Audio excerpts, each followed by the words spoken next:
Diana John Pamilian, represented by former Councilor Alan Padalihan. Councilor Donovan Miguel, represented by former Councilor Ian Bendigan.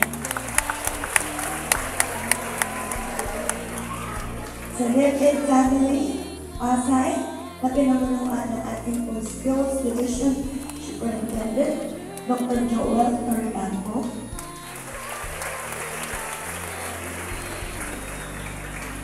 At din sa ating kumagagalang-galang na mga barangay officials. Kapili natin, andito po, Kapitan Vicente Villanueva Jr.,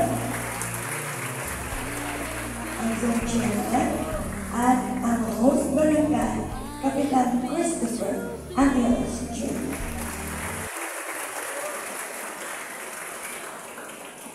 Siyempre po, sa pamilya ng Padre Sabora Elementary School, headed by your principal, Dr. Jeneline Ong.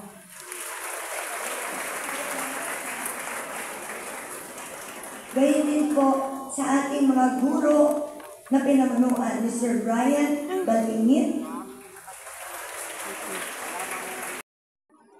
Mary Teresa O. Montanil. Ay kumakawan sa presensya ni Dory Melixto Rubiano ang aming nominee sa evaluation ng Luzon na Pasay.